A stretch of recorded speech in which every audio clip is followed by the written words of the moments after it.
चलो देखो, जब आप स्ट्रॉन्ग एसिड और स्ट्रॉन्ग बेस के सोल्यूशन को मिक्स करते हो ना, तो एसिड और बेस आपस में रिएक्ट करेंगे। ठीक है, एसिड और बेस आपस में जब रिएक्ट करेंगे ना, उसके बाद हो सकता है एसिड ज्यादा हो सकता है, बेस ज्यादा हो सकता है, दोनों इक्वल हो। तो उसके अनुसार फिर क्वेश्चन होते हैं। तो देखते हैं क्वेश्चन, देखो, calculate pH of resultant mixtures. देखो क्या कर रहे हैं इसमें, 10 ml 0.2 molar calcium hydroxide plus 25 ml 0.1 molar HCl। Calcium hydroxide एक स्ट्रॉन्ग बेस है, HCl एक स्ट्रॉन्ग एसिड। आपने इन दोनों को मिक्स कर दिया। मिक्स करने के बाद जो रिजल्टेंट सोल्यूशन बना, उसकी पीएच पूछी गई है आपसे। तो सबसे पहले आपको इनके नंबर ऑफ मोल पता करने पड़ेंगे। मोलैरिटी का फॉर्मूला क्या होता है, molarity number of mole divide by volume. तो यहां से नंबर ऑफ मोल का फॉर्मूला क्या आ जाएगा, मोलैरिटी इनटू वॉल्यूम। तो हमको वॉल्यूम दिया 10 ml, मोलैरिटी दिया 0.2 मोलर। तो number of mole of calcium hydroxide क्या आएंगे, मोलैरिटी इनटू वॉल्यूम। ना मोलैरिटी कितनी है, 0.2 मोलर, वॉल्यूम इज 10 ml। तो जो मोल आएंगे वो मिली मोल आएंगे, मोल नहीं आएंगे, मिली मोल। क्योंकि ये देखो, ये मैं पूरा खोल के लिख रहा हूँ। 0.2 मोलर का मतलब होता है मोल पर लीटर इंटू 10 ml मिली लीटर। कर सकते थे लीटर में कन्वर्ट, फिर वो मोल हो जाता। जैसे मिली को अगर आपको ऐसे ही रखना है तो लीटर लीटर कट गया, मिली रह गया, तो 2 मिली मोल रह गए। देखो मिली कुछ, मिली का मतलब होता है 10⁻³ मिली शब्द का मतलब समझो, मिली शब्द का मतलब होता है 10⁻³ तो दिस इज 2 इंटू 10⁻³ मोल, या कह लो 2 मिली मोल। ठीक है, चलो, तो number of mole of calcium hydroxide आ गए। इसी तरह से number of mole of HCl क्या आएंगे, मोलैरिटी इंटू वॉल्यूम। मोलैरिटी कितनी है, 0.1 मोलर, वॉल्यूम है 25 ml, तो 2.5 मिली मोल आ गए इसके। अब इनमें होगी reaction, calcium hydroxide HCl react करके कैल्शियम क्लोराइड और वाटर बनाएंगे।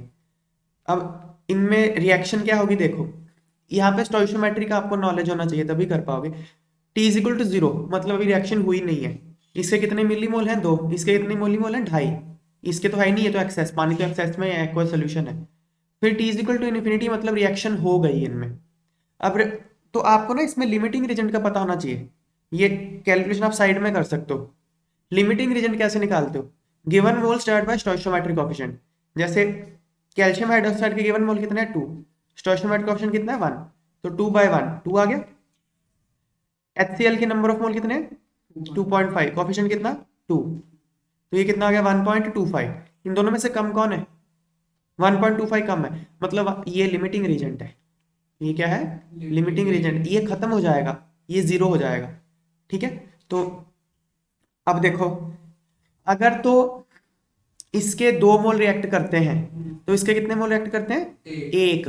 तो अगर इसके 2.5 मोल रिएक्ट करेंगे तो इसके कितने रिएक्ट करेंगे, 1.25। इसके आधे, जितने इसके मोल रिएक्ट करते हैं उससे आधा मोल इसके रिएक्ट करते हैं, तो इसके तो पूरे के पूरे रिएक्ट कर जाएंगे, लिमिटिंग रीजेंट है। तो इसके 2.5 रिएक्ट करके बचेगा 0, और इसके 2.5 रिएक्ट करते हैं, इसके कितने बचेंगे, इसके रिएक्ट करेंगे 1.25, बचेंगे 0.75। ये बात समझ में आ गई, ये स्टोइशियोमेट्री से होगी। तो ये 0.75 बचा, ये तो सॉल्ट बन गया, सॉल्ट को छोड़ दो, अब इस पे फोकस करो। अब आपके पास एक सोल्यूशन है, एक सोल्यूशन है आपके पास, सोल्यूशन का वॉल्यूम कितना है, देखो 25 ml तो आपने HCl में लाया था, 10 ml कैल्शियम हाइड्रोक्साइड मिलाया, टोटल वॉल्यूम कितना हो गया 35 ml, है ना। 35 ml में कैल्शियम हाइड्रोक्साइड की कॉन्सेंट्रेशन कितनी है, number of moles of calcium hydroxide कितने हैं, 0.75 मिलीमोल है ये। अब बस ये स्ट्रॉन्ग बेस का क्वेश्चन हो गया, हाँ वॉल्यूम भी मिलीलीटर में ही है। अब ये जो क्वेश्चन, इस दोनों में से कोई एक चीज होती है ना, जैसे कि वॉल्यूम ही लीटर में यूनिट सेम कर लो फिर। तो after mixing volume of solution 35 ml, number of moles of calcium hydroxide 0.75 millimole. तो अब क्या है, अब आपका जो फाइनल सोल्यूशन है मिक्स करने के बाद बेसिक है, क्योंकि बेस एक्स्ट्रा बच गया। अब आपको बस इसकी पीएच निकालनी है, तो स्ट्रॉन्ग बेस की पीएच निकालनी तो हमको आती ही है। देखो, तो कॉन्सेंट्रेशन ऑफ कैल्शियम हाइड्रोक्साइड क्या होगी, number of mole of calcium hydroxide by volume.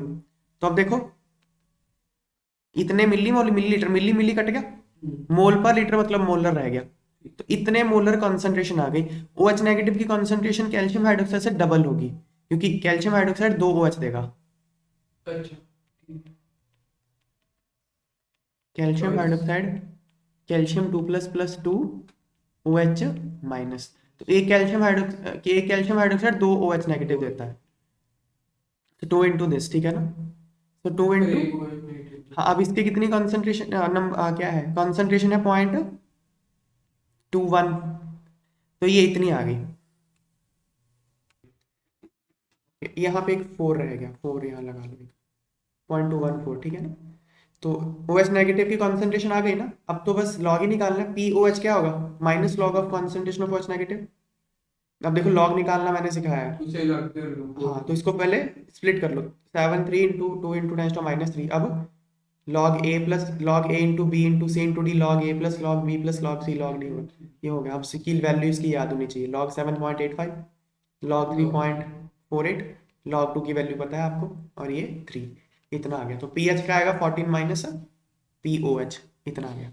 इसमें मतलब स्ट्रॉन्ग ये POH है, फिर pH निकाले 14 माइनस करके, समझ में आ गई बात।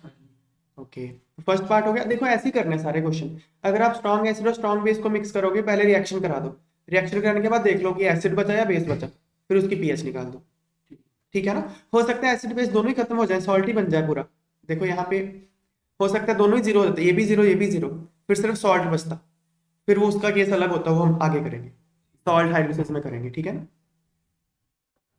चलो फर्स्ट पार्ट हो गया। अगला देखो, अगला भी, अब ये दोनों भी सेम सेम तरीके से ही होंगे, मतलब ये स्ट्रॉन्ग एसिड है स्ट्रॉन्ग बेस है, ये स्ट्रॉन्ग एसिड है स्ट्रॉन्ग बेस है, दोनों को मिक्स कराओ रिएक्ट कराओ, फिर देखो क्या बचा, वैसे करना। तो करते हैं, ठीक है। तो मुझे यहीं करा दोगे सॉल्व, मैं यहीं कर देता हूँ सॉल्व, ठीक है।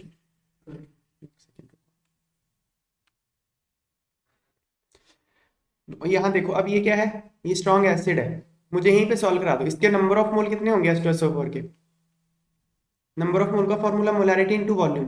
मोलैरिटी कितनी है 0.01, वॉल्यूम है 10 ml, तो कितना आ गया 0.1 मिलीमोल, 0.1 मिलीमोल आ गया ना। और इसके कितने, कैल्शियम हाइड्रोक्साइड के नंबर ऑफ मोल कितने हैं, मोलैरिटी इनटू वॉल्यूम, मोलैरिटी कितनी है, वो भी सेम हाँ 0.01 वॉल्यूम 10 ml, इसके भी 0.1 मिलीमोल। मिलीमोल, दोनों के 0.1 मिलीमोल आ गए, है ना। ओके, अब इनमें रिएक्शन करानी है आपने, तो रिएक्शन देखो नीचे कराई होगी, देखो इसके 0.1 मिलीमोल है ना, हाँ जी। कैल्शियम हाइड्रोक्साइड के 0.1 मिलीमोल, और ऊपर चले इसके भी 0.1 मिलीमोल। मिलीमोल। अब देखो दोनों 0.1, अब रिएक्शन ये है, calcium hydroxide plus H2SO4 gives calcium sulphate plus water. अब ये रिएक्शन है, मतलब इसका अगर 1 मोल रिएक्ट करता है, इसका भी 1 ही करेगा, दोनों के मोल बराबर थे, अगर इसका 0.1 रिएक्ट कर गया, इसका भी 0.1 कर गया, दोनों जीरो बचे और ये 0.1 बन गया, एसिड और बेस दोनों ही खत्म हो गए, सिर्फ सॉल्ट बचा, तो ये pH 7 हो जाएगी। देखो सॉल्ट की pH हमेशा 7 हो ऐसा कोई जरूरी नहीं होता, ये मैं आगे कराऊंगा। pH 7 के बराबर था। सुनो, सॉल्ट की pH हमेशा 7 ऐसा कोई जरूरी नहीं होता, पर अगर सॉल्ट स्ट्रॉन्ग एसिड और स्ट्रॉन्ग बेस का सॉल्ट है तो उसकी pH हमेशा 7 होगी। ठीक है। कैल्शियम सल्फेट किसका सॉल्ट है, स्ट्रॉन्ग बेस और स्ट्रॉन्ग एसिड का, इनकी pH हमेशा 7 होती है। ठीक है। ओके, ये मैं जब सॉल्ट की pH का केस डिस्कस करूंगा तब बताऊंगा। तो ये तो फिर स्ट्रॉन्ग एसिड और स्ट्रॉन्ग बेस का सॉल्ट है, इसकी pH 7 हो जाएगी, ठीक है।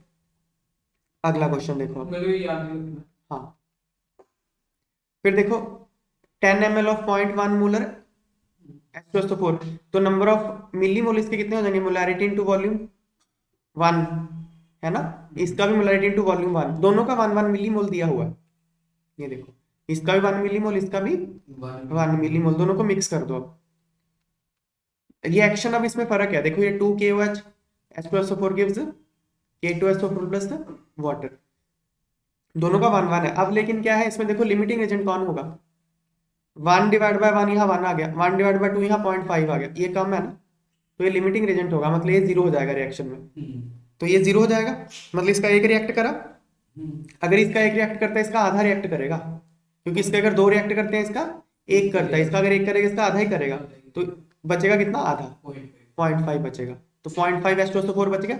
वॉल्यूम कितना होगा 10 ml इसका 10 ml इसका, टोटल 20 ml वॉल्यूम है, 20 ml टोटल वॉल्यूम है, H2SO4 के मोल इतने आ गए, तो सोल्यूशन तो एसिडिक रह जाएगा ना।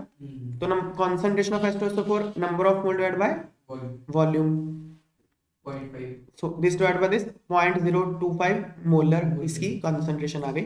H प्लस की कंसंट्रेशन इससे डबल वो होगी। मिलीमोल तो मिलीलीटर कट गया। हाँ मिली मिली कट गया, तो मोल पर लीटर मोलर रह गया। तो concentration of H plus is twice of concentration of H2SO4, तो 2 into 0.025 0.05 मोलर। तो pH क्या होगी, minus log of concentration of H plus, तो माइनस लॉग ऑफ, 5 into 10⁻⁻⁷ तो बस log 5 आपको पता ही है 0.7 आ गया 1.3 pH, ठीक है ना।